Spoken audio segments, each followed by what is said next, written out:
Muito bem, chegamos finalmente à semana 1 da nossa leitura. Eu espero que você esteja gostando desse livro, que você esteja aí se envolvendo com ele. E caso você ainda não tenha começado, eu sei que algumas pessoas ainda estão esperando os livros chegarem, né? Não tem problema, fica nesse vídeo que ele também vai dar embasamento para você seguir essas primeiras páginas, ok?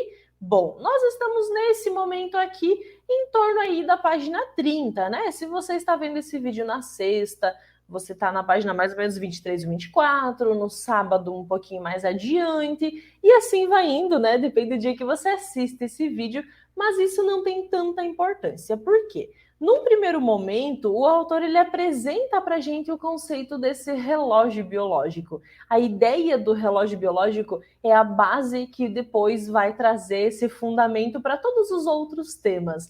Então, é um tema central desse livro que vai trazer, então, mais embasamento para entender questões de alimentação, que a gente vai falar em outros vídeos, trazer questões de exercícios físicos, tratamentos de saúde, sono e assim por diante. Então, entender esse relógio biológico na nossa vida é de extrema importância, porque isso aqui vai dizer se nós somos pessoas saudáveis, se nós somos pessoas com problemas de saúde, como é que a gente trata esses problemas, né? E assim por diante. Então, a intenção de estar aqui gravando essa aula para vocês é que a gente vai aprofundar com mais carinho em alguns temas centrais do livro, como esses temas que eu acabei de citar. Mas claro que a gente sabe que esse livro ele traz um monte de tema, né? Então ele às vezes solta, ele joga um pouquinho os temas, deixa a gente com muita curiosidade, e então a gente sabe que esse livro ele sempre vai abrir portas para a gente estudar outras coisas. Eu acho que ele é um dos principais livros para quem está começando nessa área, tanto dos produtos naturais quanto das terapias, ou até mesmo da área da saúde. Então ele vai servir aí como uma base para você olhar para a sua rotina e levar uma vida mais saudável, mas também para você usar esse livro como uma ferramenta. Caso você seja uma profissional da saúde, caso você seja uma terapeuta, trabalhe com produtos naturais, terapias integrativas, ou que, enfim, você esteja nesse meio todo buscando essa melhora da sua saúde e da qualidade de vida. E eu gosto muito do prefácio do livro, porque ele instiga muito, né? Ele traz muito a curiosidade, ele instiga a nossa curiosidade para buscar mais sobre esses temas, inclusive o tema do relógio biológico, que é o que eu vou me debruçar com mais carinho aqui com vocês, ok? Bom, então, para a gente entender um pouquinho mais do relógio biológico, nós temos que ter ciência de que às vezes esse nome ele não vai ser dito por aí. Então, claro que quem já é Matilda, quem já é minha aluna em alguns dos cursos, ou até já me viu fazendo um aulão no Instagram, no YouTube, enfim, que já me viu por aí, já está ciente desse nome, né? O relógio biológico não é um nome que eu falo pouco, inclusive eu falo bastante sobre isso. Mas você pode sair por aí e perguntar para as pessoas, até mesmo para os seus conhecidos e familiares, eles não vão às vezes entender o que é o relógio biológico. Muitas vezes eles vão trazer o ensinamento do relógio biológico dito como ciclo circadiano, certo? Então existem algumas semelhanças, a gente pode dizer, é basicamente o ciclo circadiano. Não tem problema falar assim, mas eu quero apresentar para você agora algumas diferenças aí nessas nomenclaturas, ok? Bom, então, relógio biológico é o nosso tema central, né? Que é justamente esse entendimento que o nosso corpo ele vai se modificar conforme as horas do dia, conforme as estações, conforme o período que a gente está vivendo. Então, o nosso organismo ele vai se modificando. Essa é a ideia central. Mas isso também pode ser chamado de cronobiologia. São sinônimos, então a gente pode trabalhar com a cronobiologia, que crono vem de relógio, né? E biologia, então, do nosso sistema biológico, do nosso organismo. E beleza, a cronobiologia é a área da ciência que estuda tudo isso. Mas além dela, agora nós temos uma área que está ficando cada vez mais famosa, cada vez mais tendo relevância no mundo científico, que é a crononutrição.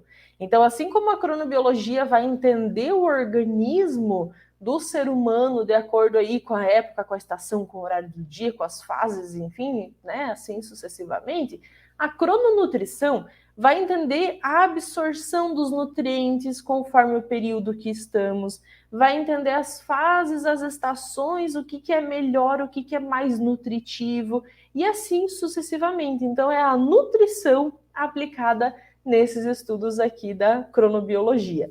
E a gente vai trabalhar com relação a alimentos um pouquinho mais adiante, a gente vai ter uma aula sobre isso, então não vou me ater muito à comida agora nesse momento, mas eu vou citar alguns detalhes aqui para vocês.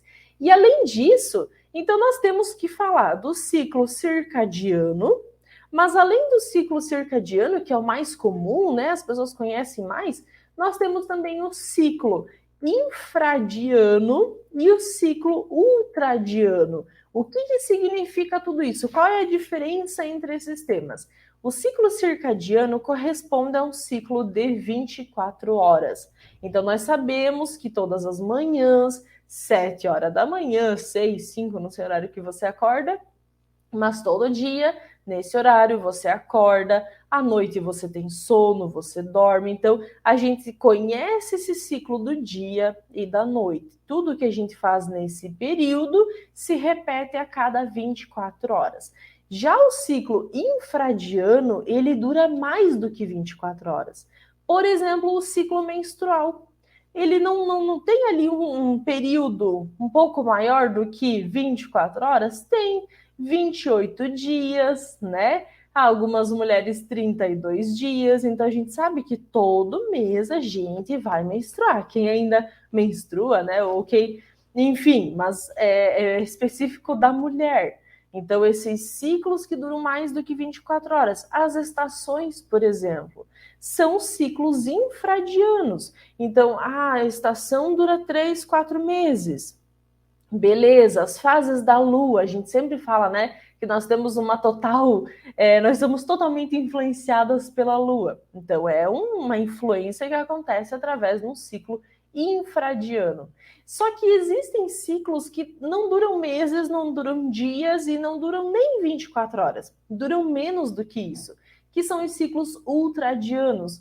Por exemplo, a produção de espermatozoide pelos homens.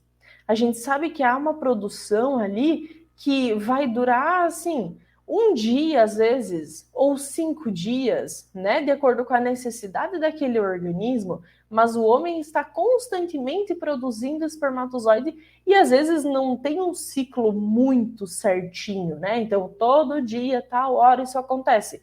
Não. Então, é um organismo que vai produzindo esses, por exemplo, espermatozoides, ou até mesmo quando a gente tem ali um ciclo de uma planta, né? Às vezes ela tem a vida dela, às vezes tem flores que duram menos do que 24 horas.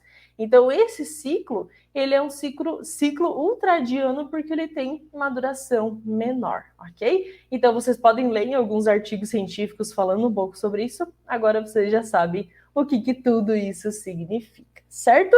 Bom, mas dito, né, sobre essas nomenclaturas, no início do livro o autor traz para gente que esses 3 carinhas aqui em 2017 ganharam o Prêmio Nobel de Medicina justamente por descobrir a cronobiologia. E claro que esse estudo, ele fala pra gente sobre a relação do corpo, né, com as questões ali que nós já conversamos, de nutrição, de qualidade de vida, de sono e assim por diante, mas é muito além disso. Nós temos a relação das plantas, a relação da agricultura, a relação dos animais. Então, nós entendemos que o mundo todo, ele está dependente desses ciclos. Então, nós somos muito cíclicos, não somente os seres humanos, né? E esse estudo, então, ele conseguiu justificar muito do que já se vinha estudando e conseguiu, né, concluir esse conhecimento de que sim,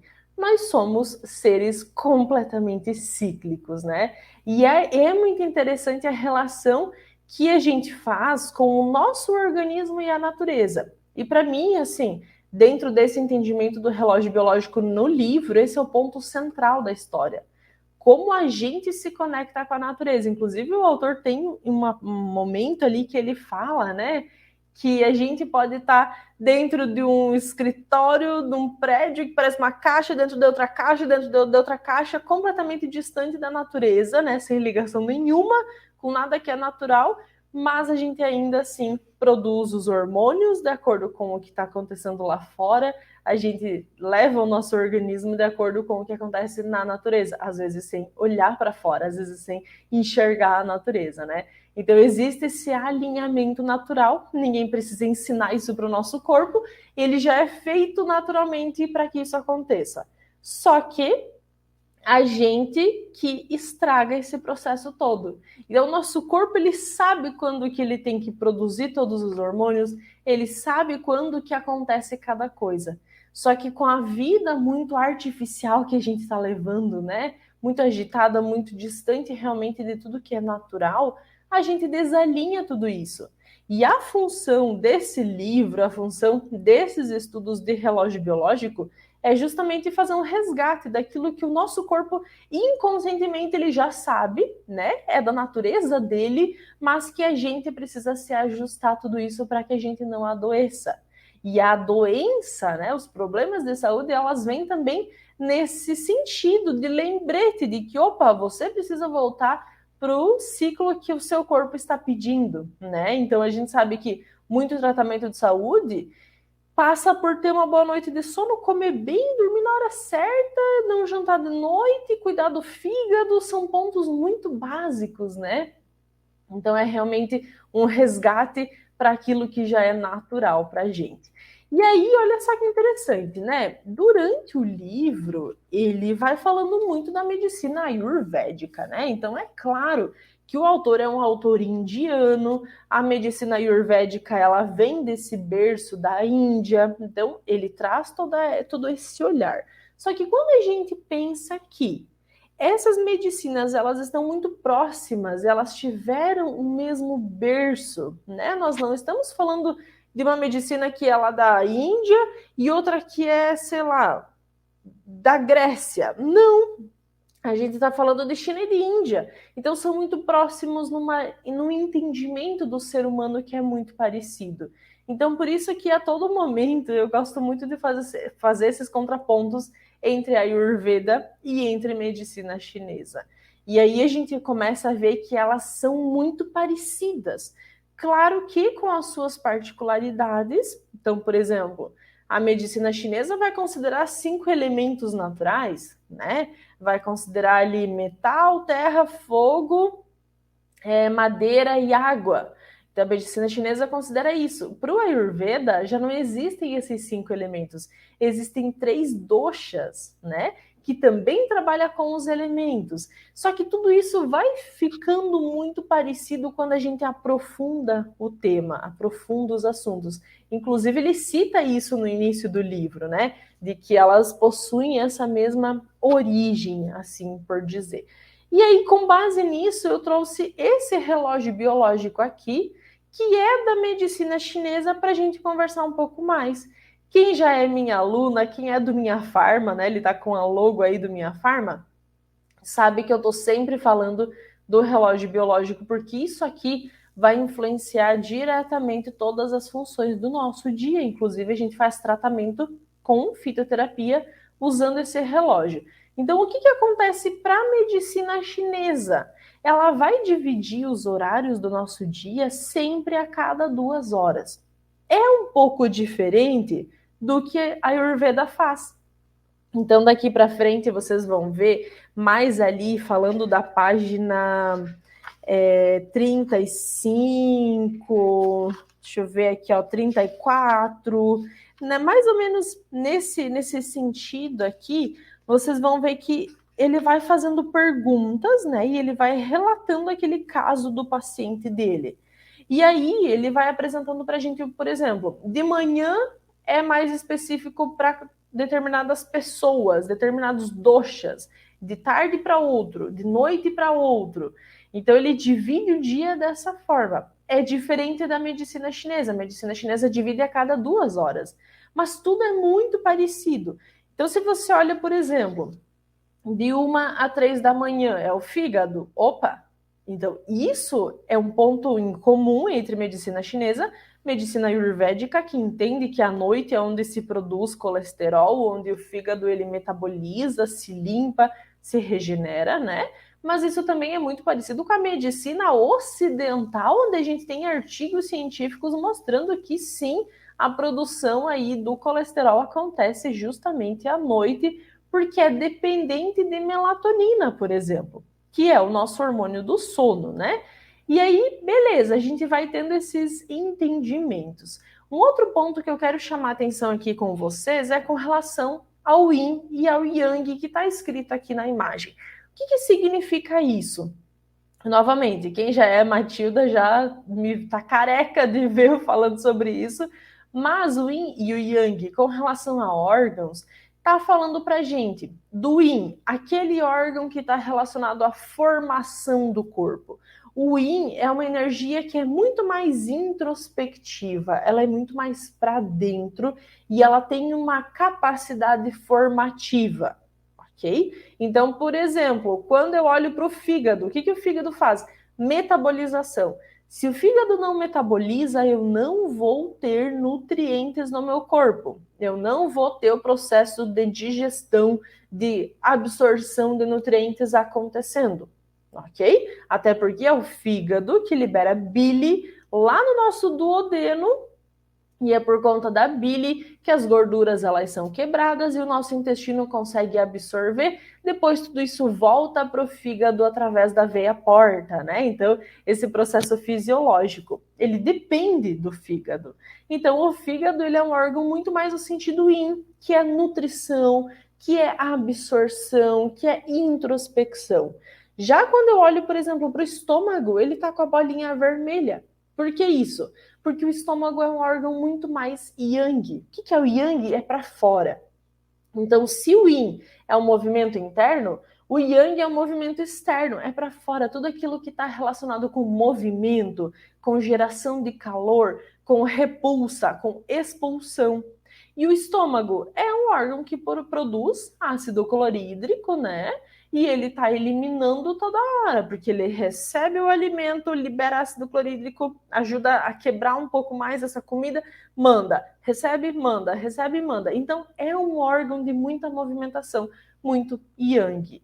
E isso é interessante quando a gente encaixa esse entendimento do yin e do yang durante os horários. E você vai ver que aqui no livro ele também vai abordar muito isso, só que sem falar essas palavras. Ele não vai falar yin e yang, mas ele vai falar que é um órgão relacionado à nutrição, à absorção, o outro é muito mais movimento, o fígado não vai funcionar muito bem se o nosso corpo tá muito quente, se eu como uma carne 10 horas da noite, por exemplo, né? Então, tudo isso ele vai falar. Agora você já tem esse entendimento, então, com outras palavras que podem relacionar com tudo aquilo que eu sempre falo para vocês da energia yin e da energia yang, certo? Bom, dito isso, aqui nós temos uma imagem onde a gente pode ver justamente o que ele explica nas primeiras páginas. A incidência de luz que bate na nossa retina, nos nossos olhos, ela vai mandar sinais diretos lá para o nosso sistema nervoso, né? Então, nós temos aí toda uma cascata hormonal e neuronal acontecendo, mas é interessante que a gente perceba que esse sinal de luz vai ser mandado um sinal lá para o tálamo vai começar a liberar informações para o nosso corpo e conforme a luz que a gente recebe, o nosso corpo reage a um determinado estímulo. Isso é muito importante. E agora a gente começa a pensar, tá, eu vivo na luz, eu não durmo no escuro, né? Então, opa, se eu não durmo no escuro, eu já não produzo melatonina da mesma forma, que é o hormônio do sono. Eu vou dormir com o celular na cara, eu acordo, pego o celular. Opa, isso já atrapalha inclusive a produção de cortisol. Então, essa luz é o que vai também determinar todo o relógio biológico, que é o que também o autor explica nas primeiras páginas. A incidência de luz é o primeiro ponto para a gente regular o nosso ciclo circadiano. E isso vai ter influência no peso, vai ter influência no humor, vai ter influência no nosso sistema imunológico e assim sucessivamente.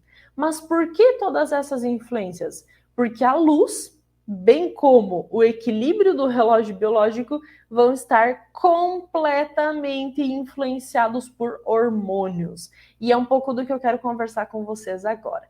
Quando a gente fala de hormônios que estão envolvidos com o relógio biológico, existem especialmente dois principais, que é a melatonina e o cortisol. Melatonina, hormônio do sono, do relaxamento, mas também da produção de hormônios, né, como os hormônios sexuais, por exemplo, mas enfim. Lembrem como melatonina é hormônio do sono. E cortisol é o hormônio do estresse. Ou seja, eu durmo com a melatonina, eu acordo com o cortisol. Essa é a regrinha que a gente tem que ter. E aí, para ajudar nesse entendimento, eu trouxe esse gráfico aqui, para falar um pouquinho mais com vocês sobre isso. Quando a gente olha para esse gráfico, me acompanha comigo, aqui no início, olha ali, 12 horas. Tá vendo que a produção de melatonina é um gráfico de melatonina, tá? Ela tá bem baixinha, né? Ela tá bem rente ali. Lá pelas 16 horas a gente começa a ter um aumento. Opa, eu começo a produzir. E aí tem a explicação ali, né?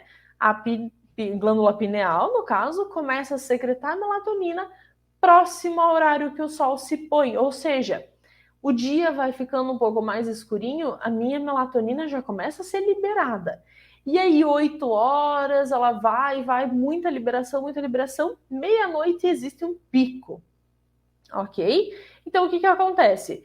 Meia-noite, nível máximo de melatonina. Essa melatonina, ela vai caindo, lá pelas 4, 5, 6 horas da manhã, ela já se degrada. E quem que degrada, quem que faz ela parar de ser produzida? O cortisol, ok? Então, lá pelas 6, 7 horas da manhã, é onde a gente está com picos altíssimos de cortisol.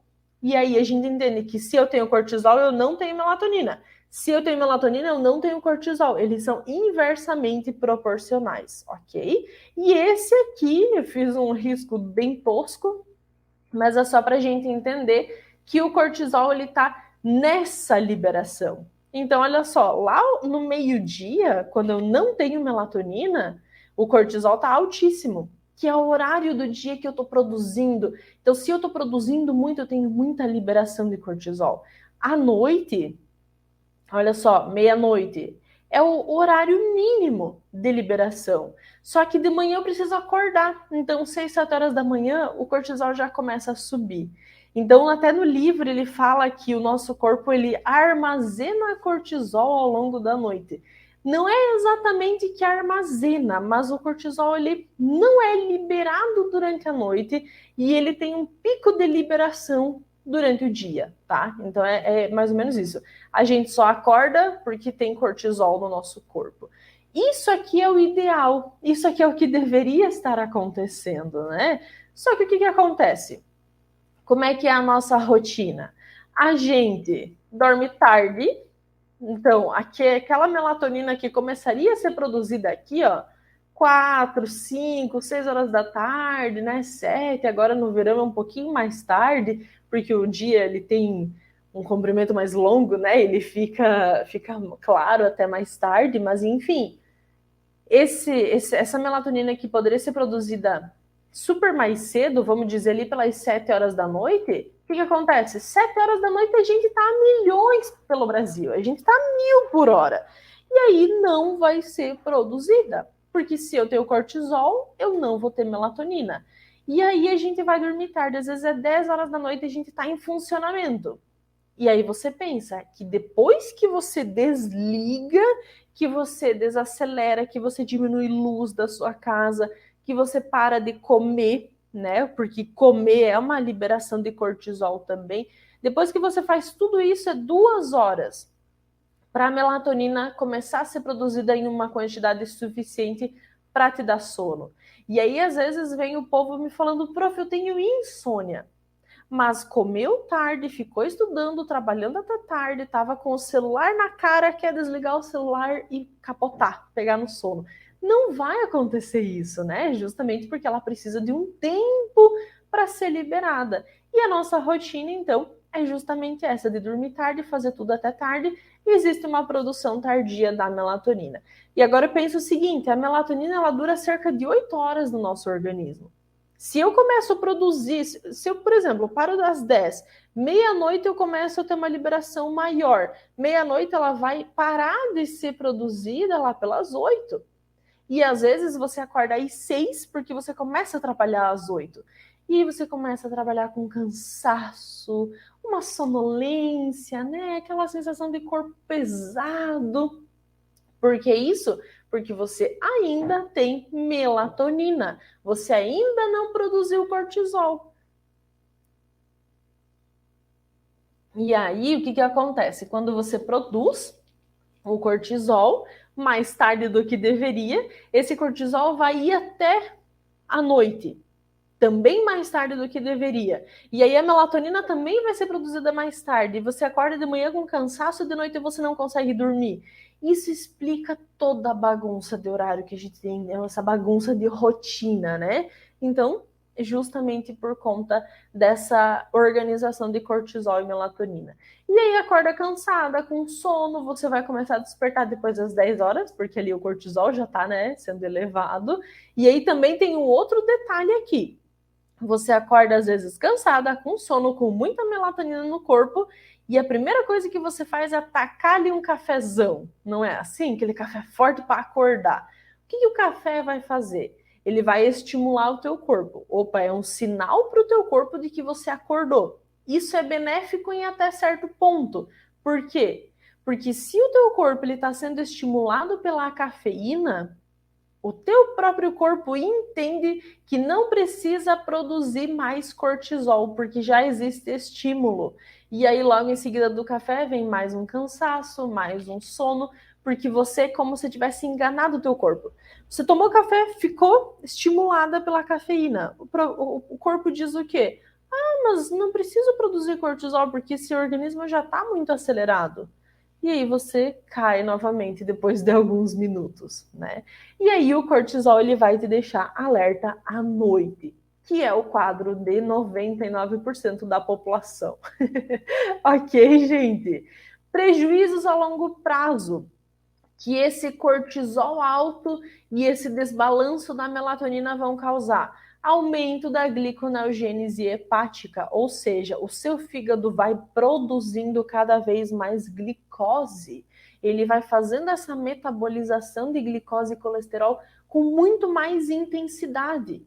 E por que isso? Porque se você está com esse organismo mais ativado e às vezes comendo o dia inteiro, o fígado entende que, opa, esses níveis de glicose não podem baixar e ele vai sendo estimulado muito exageradamente. Isso é um problema. A gente vê hoje muita sobrecarga de fígado, muitas questões de esteatose, justamente por conta disso aqui. O fígado está sobrecarregado, porque cortisol alto faz ele produzir glicose, né, na forma de glicogênio, com muito mais força.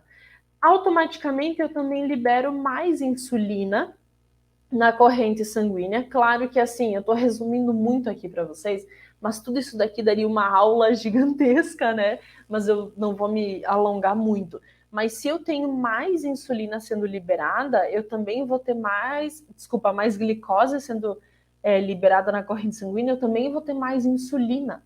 E mais insulina constantemente faz o nosso pâncreas também se sobrecarregar, né? E essa insulina em excesso, ela vai fazer você sentir vontade de doce, vai fazer você sentir vontade de carboidratos simples, porque se tem insulina na corrente sanguínea, ela vai ir atrás da glicose, e se não tem glicose, você vai ficar com mais fome. Isso acontece também, além de outros problemas relacionados à insulina. Mas a gente também tem uma questão de inibição da aromatase. O que é uma aromatase? A produção de hormônios sexuais. Por exemplo, aquele homem que não tem muita testosterona e está começando a produzir estrogênio em excesso e ficando com traços afeminados no corpo. A gente vê muito isso em homens obesos, né? começa a produzir mama, começa a ter um corpo que não é masculinizado em excesso, pelo contrário, ele é afeminado. Alguns até começam a ter perda de barba, começam a não crescer direito, aquela coisa toda, né? O que acontece? Para essa testosterona ser produzida, existe um processo de aromatização da molécula. Só que quando eu tenho um cortisol alto, o processo de aromatização de produção da testosterona, ele é impactado, ele é cortado. E aí por isso que eu tenho homens, né? Eu tenho não, né? Essa frase ficou meio estranha. Por isso que tem-se homens que têm, enfim, sobrepeso e pouca produção de colesterol e, desculpa, pouca produção de testosterona. Porque aí o colesterol está envolvido com tudo isso, né? Mas é essa relação que eu quero que vocês façam. Diminui a T3, que é o hormônio da tireoide, vai acumular gordura, vai aumentar a inflamação, automaticamente vai liberar mais adrenalina. Quanto mais cortisol, menos você dorme. Quanto mais cortisol, mais estressado você fica. Por quê? Porque a adrenalina está diretamente relacionada com aquela sensação de luta ou de fuga. Então você está constantemente nessa briga, parece que você está sempre fugindo de alguém ou tendo que brigar com alguém, lutar com alguém. E muito da ansiedade que a gente tem vem desse processo aqui. Muito. Organizando a rotina, a ansiedade ela praticamente some, né? Muitas vezes é isso. Então, enfim, um monte de prejuízos, um monte de questão aqui um pouco mais específico, né, para a saúde mesmo do nosso corpo. E aí a gente começa a pensar o ideal do nosso relógio biológico. O que seria? Olha só, aqui eu vou entrar um pouco em alguns detalhes em crononutrição, tá? Porque eu acho que vai fazer sentido aqui pra gente. O que seria o ideal? De manhã eu aumento glicose. Isso é interessante. Eu sei que muita gente faz jejum intermitente, né? E o jejum intermitente ele é bom por muitos motivos, mas eu não vou me ater nesses pontos. Mas o que é interessante? Para o nosso relógio biológico, quando eu aumento glicose de manhã, eu começo a liberar mais o hormônio leptina. E a leptina, ela vai induzir a uma termogênese, ou seja, ela vai induzir uma produção de calor do meu corpo. E essa termogênese vai fazer com que o meu hipotálamo sinalize lá para a minha hipófise que é para produzir LH e FSH, hormônio luteinizante e hormônio folículo estimulante. Então, quando eu olho para isso, o que eu penso? Eu vou ter uma produção sexual muito melhor. Eu vou ter uma fertilidade muito melhor. Se eu tenho mais glicose de manhã, eu tenho mais leptina, que induz a termogênese e que libera esses hormônios sexuais, ok? E aí eu começo a ver que muitas das vezes, quando a gente está com a rotina bagunçada, a gente tem dificuldade de tomar café de manhã. A gente não tem fome de manhã.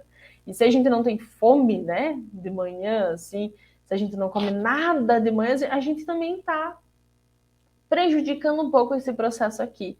E a gente sabe que a hora certa de aquecer o corpo é de manhã. Então a termogênese aqui, ela é muito importante. E aí, claro, que essa glicose pode vir de carboidratos, por exemplo, a frutose, né, que é o carboidrato das frutas. E isso automaticamente já vai aumentar o cortisol de manhã. Então o cortisol, ele não é sempre ruim. Ele é ruim nos horários errados. Mas o cortisol de manhã, ele é muito importante, porque é o cortisol que faz a gente acordar, que faz a gente se movimentar, que faz o nosso corpo aquecer e, inclusive, que faz a produção de ácido clorídrico aumentar. Então, eu estimulo a minha digestão produzindo cortisol. E aí, pensa agora comigo, o que acontece se você come um baita de um prato de, sei lá, pizza, feijão, carne, x-salada de noite? Você deveria ter pouco cortisol, automaticamente o teu sistema digestivo ele está produzindo ele está parando de produzir ácido clorídrico, está parando de produzir todos aqueles hormônios, né, do próprio sistema digestivo. O teu fígado não está liberando mais tanta bile, o teu pâncreas não está mais liberando tanto suco pancreático. Por quê? Porque tudo isso depende do cortisol. E à noite o cortisol, ele precisa diminuir. E aí você vai no meio disso tudo e come um prato de fast food. O que acontece? Sistema digestivo prejudicado, o teu corpo vai gastar muito mais energia para conseguir comer, digerir aquilo, e aí você bagunçou toda essa história aqui, tá? Você libera cortisol quando você não deveria liberar, certo? E aí também, trazendo, né, um pouco mais para à noite nós temos esse ciclo esteroidal. Esteroides são hormônios sexuais, né? São hormônios, mas os sexuais estão relacionados aqui também, que é o que eu falei anteriormente para vocês. Então, a melatonina, que é esse hormônio do sono, ela vai usar a gordura para formar colesterol. O colesterol vai se transformar em progesterona. Progesterona vai se transformar em cortisol. Só que não à noite, cortisol é de manhã. Então é muito interessante quando a gente pensa que mulher precisa muito da progesterona para engravidar, por exemplo, né? Porque é um hormônio de fortalecimento do útero, inclusive. Só que todo cortisol ele já foi progesterona anteriormente. Então eu mais uma vez prejudico a fertilidade, prejudico a liberação de cortisol e prejudico também a questão aqui do sono, porque tudo isso está relacionado com a melatonina, né? Nós também temos uma produção aqui de testosterona e assim, né, por diante, outros hormônios sexuais. Então, por que um homem que tem problema com baixa de testosterona precisa dormir bem e precisa ter rotina? Porque é à noite, a partir da melatonina que os hormônios vão ser produzidos, né? Por que uma mulher que vive uma vida muito agitada, ela tem problemas de fertilidade? Aqui tá a explicação pra gente, né? Então, organizando tudo isso, a gente vai organizar muito mais coisas na nossa vida. Então, agora, nesse momento, quero que você avalie. É o que o livro também vai propor em diversos momentos. Mas pense aí, eu durmo bem? Que hora que eu vou dormir? O que eu faço antes de dormir? Eu deixo o celular longe? Eu levo o celular na cama? Eu assisto uma aula, desligo o computador e me jogo na cama? Quantos minutos será que eu levo para dormir? Avalie tudo isso. Eu sinto fome de manhã? Não sinto fome de manhã? Eu acordo que hora? Quanto tempo eu levo para me despertar? O que eu sinto nesses horários? Pensa nisso. Como é que é a tua rotina? No final da noite, onde você deveria estar produzindo melatonina, as luzes já deveriam estar mais amarelinhas. Como é que você tá? Tá na luz branca? Tá ativa? Tá fazendo mil coisas? Então, exercite tudo isso, tá? Pense assim. É realmente o momento agora de você avaliar tudo isso. E aí, para ajudar, né? Existe também a questão das plantas, dos chás, né? Não poderia deixar de falar aqui dos fitoterápicos. Olha só que interessante, nós vimos que de manhã o corpo precisa produzir termogênese. Então, eu vou usar plantas estimulantes de manhã. Eu vou usar canela, eu vou usar anis estrelado, alecrim, manjericão, chá preto, chá verde, plantas estimulantes e que aquecem o meu metabolismo. Eu também posso, ao longo da manhã, usar plantas digestivas. Eu posso usar plantas mais estimulantes mentais ali no início da tarde. Então, hortelã, manjericão, essas plantas que trabalham com o sistema nervoso, sálvia, ginkgo biloba, mil folhas, né? Já mais para o meio da tarde, o meu foco vai ser muito mais em plantas anti-inflamatórias. Então, se você está lá no finalzinho da tarde, o que é interessante? Anti-inflamatório. Por quê? Porque depois das 4 horas da tarde é onde o nosso corpo mais desbalança cortisol, é onde existe uma desarmonia entre a produção de cortisol e melatonina, como se fosse uma briga que acontece no nosso corpo. Automaticamente também é o horário que o nosso corpo produz mais radicais livres, aquelas espécies reativas de oxigênio que ele foi armazenando ao longo do dia. Nesse horário aqui do final da tarde é onde ele vai produzir mais, é onde o nosso intestino ele começa a produzir proteínas inflamatórias, especialmente ali as interleucinas, né? IL-6, IL-12, enfim, as interleucinas inflamatórias. E aí eu começo a ter uma piora de todos os sintomas de problema de saúde. Por isso que as mães sempre dizem, à noite é o pior horário. À noite é quando o filho tem febre, à noite é quando a criança ela fica com mais dor. Quem tem crise de tosse é à noite que passa tossindo, de dia não. Por quê? Porque as proteínas inflamatórias elas vão sendo produzidas mais perto da noite.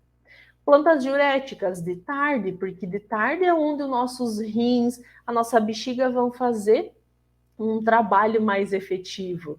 Plantas adaptógenas, que modulam o estresse, né, que atuam num sentido de sistema nervoso central, tarde e noite, ali finalzinho da tarde também, justamente porque é o horário onde o nosso corpo produz mais cortisol no horário errado. E as adaptógenas, elas vão atuar nisso. Então, a mil folhas, ginkgo biloba, cúrcuma, gengibre, o próprio chá preto, temos várias adaptógenas para a gente trabalhar. O fígado, nós já vimos que ele funciona muito melhor à noite. Então, se eu estou fazendo um tratamento para fígado, é à noite que eu vou focar nele. Então, eu entro com dente de leão, com picão preto, com alcachofra, com carqueja, essas plantas amargas, elas são muito mais indicadas à noite. E à noite também as plantas refrescantes. Por quê? Porque o fígado é um órgão yin. Ele não trabalha bem no calor. Então, quanto mais eu refresco meu organismo, mais eu diminuo o cortisol, mais eu aumento melatonina. Com melatonina aumentada, o meu fígado funciona melhor. Então, tudo que eu posso fazer para refrescar o corpo, esse é o momento ideal. Tanto que a maior parte das plantas calmantes que a gente tem, elas também são automaticamente plantas frescas. Melissa, capim-limão,